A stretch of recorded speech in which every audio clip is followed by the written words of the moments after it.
اعوذ باللہ من الشیطان الرجیم، بسم اللہ الرحمن الرحیم۔ جمعہ کے ضروری مسائل۔ جمعہ کے دن نہانا، صاف ستھرا لباس پہننا، تیل اور خوشبو لگانا، گویا ہر ممکن صفائی ستھرائی کا اہتمام کرنا پسندیدہ ہے۔ جمعے کا اہتمام جس طرح شہروں میں کرنا ضروری ہے، اسی طرح گاؤں دیہات میں بھی ضروری ہے۔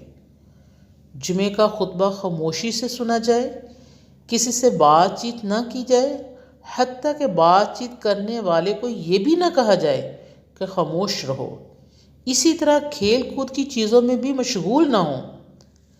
کوشش کی جائے کہ مسجد میں جلد سے جلد آئے، اس لیے کہ حدیث میں آتا ہے کہ جمعے کے دن سب سے پہلے آنے والے کو ایک اونٹ کی قربانی کے برابر ثواب ملتا ہے، اس کے بعد آنے والے کو گائے کی قربانی کے برابر، اس کے بعد آنے والے کو دمبے کی قربانی کے برابر، اس کے بعد آنے والے کو مرغی کے برابر، اور اس کے بعد آنے والے کو انڈا صدقہ کرنے کے برابر ثواب ملتا ہے۔ پھر جب امام خطبہ دینے کے لیے نکلتا ہے تو فرشتے اپنا رجسٹر لپیٹ لیتے ہیں اور خطبہ سننے میں مصروف ہو جاتے ہیں۔ مسجد میں آنے کے بعد سب سے پہلے 2 رکعت نماز مسجد ادا کریں اور پھر 2 رکعت کر کے جتنے چاہیں نوافل ادا کریں۔ قرآن کریم کی تلاوت یا ذکر اذکار کریں، نبی کریم صلی اللہ علیہ وسلم پر درود پڑھے، اس لیے کہ جمعے کے دن کثرت سے درود بھی پڑھنے کا حکم ہے۔ اگر خطبہ شروع ہو چکا ہو تو صرف مختصراً 2 رکعت پڑھے اور پھر خطبہ سنیں۔ بعض لوگ خطبے کے دوران بھی کم از کم 4 رکعت ضرور پڑھتے ہیں، اور بعض لوگ 2 رکعت پڑھنا بھی ناجائز سمجھتے ہیں۔ یہ دونوں ہی باتیں غلط ہیں۔ نبی کریم صلی اللہ علیہ وسلم نے تاکید فرمائی ہے کہ دوران خطبہ آنے والے شخص بھی پہلے 2 رکعت ضرور پڑھے اور پھر بیٹھے، اس لیے 2 رکعت سے زیادہ نہ پڑھے اور 2 رکعت پڑھے بغیر بھی نہ بیٹھے۔ جمعے کے بعد 4 رکعت پڑھے، بہتر ہے کہ 2 کر کے پڑھے، تاہم ایک سلام سے بھی پڑھ سکتا ہے۔ گھر جا کر پڑھے تو وہاں 2 رکعتیں بھی کافی ہیں، تاہم بطور نوافل 2 کر کے جتنی چاہے نماز پڑھ سکتا ہے۔ بعد میں آنے والے کو جہاں جگہ ملے وہاں بیٹھ جائے، لوگوں کی گردنیں پھلانگ کر آگے جانے کی کوشش کرے، نہ کسی کو اٹھا کر اس کی جگہ بیٹھے۔ جماعت کے آخر تشہد وغیرہ میں ملنے والا شخص سلام پھیرنے کے بعد 2 رکعت فرض پڑھے، 4 فرض پڑھنے کی ضرورت نہیں، کیونکہ اس کی فوج نماز جمعے کی ہے جو 2 فرض ہیں نہ کہ 4۔ البتہ جو حضرات نماز جمعہ سے مستثنیٰ ہیں اور وہ جماعت کے ساتھ جمعہ نہیں پڑھتے، جیسے مریض، مسافر، نابالغ لڑکا، غلام اور عورت، یہ اپنی اپنی جگہ ظہر کی نماز پڑھیں گے، یعنی 4 فرض اور اول و بعد کی سنتے۔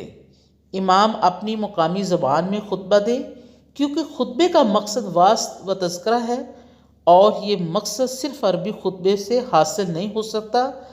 علاوہ ازیں خطیب خطبے میں دونوں ہاتھوں سے اشارہ نہ کرے بلکہ ایک ہاتھ سے اشارہ کرے۔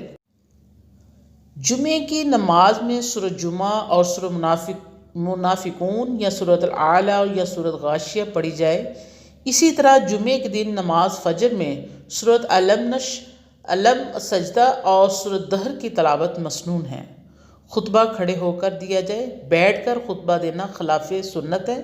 کوئی عذر ہو تو الگ بات ہے۔ 2 خطبے مسنون ہیں، یعنی امام ایک خطبہ دے کر بیٹھ جائے، پھر کھڑے ہو کر دوسرا خطبہ دے۔ نبی کریم صلی اللہ علیہ وسلم کے ہاتھ میں عصا یا کمان بھی ہوتی تھی، اس لیے خطیب کے ہاتھ میں عصا بھی ہونا چاہیے۔ جمعے کی رات کو عبادت کے لیے اور جمعے کے دن کو روزہ رکھنے کے لیے خاص کرنے کی ممانعت ہے۔ ہاں، مسلسل روزہ رکھتے ہوئے جمعہ آ جائے تو اور بات ہے، اسی طرح اس کے ساتھ پہلے یا بعد میں روزہ ملایا جائے تب بھی جمعے کا روزہ رکھنا جائز ہے۔ صرف جمعے کا بطور خاص روزہ رکھنا ممنوع ہے۔ جمعے کی پہلی اذان حضرت عثمان رضی اللہ تعالیٰ عنہ نے ایک ضرورت کے تحت مسجد سے دور ایک بازار میں دلوانے کا آغاز کیا تھا، جس کی ضرورت لاؤڈ سپیکر اور گھڑی نے ختم کر دی ہے، اس لیے اب یہ غیر ضروری ہے۔ بنا برین اب صرف وہی ایک اذان ہونی چاہیے جو نبی کریم صلی اللہ علیہ وسلم کے زمانے میں ہوتی تھی، اور اس کا وقت وہ ہے جب خطیب ممبر پر رونق افروز ہو جائے۔ تاہم شہر سے دور دراز علاقے جہاں لاؤڈ سپیکر وغیرہ نہ ہوں اور وہاں قبل از وقت اطلاع دینے کی ضرورت محسوس ہو تو وہاں اذان عثمانی یعنی جمعے کی پہلی اذان کا اہتمام کیا جا سکتا ہے، لیکن اب عام طور پر چونکہ اس کی ضرورت نہیں رہی ہے، اسی لیے ایک ہی اذان کافی ہے اور وہی بہتر ہے۔ بلا ضرورت اس رواج پر عمل کرنا غیر ضروری ہے۔ اللہ سے دعا ہے کہ اللہ تعالی ہم نے جو سنا ہے عمل کی توفیق عطا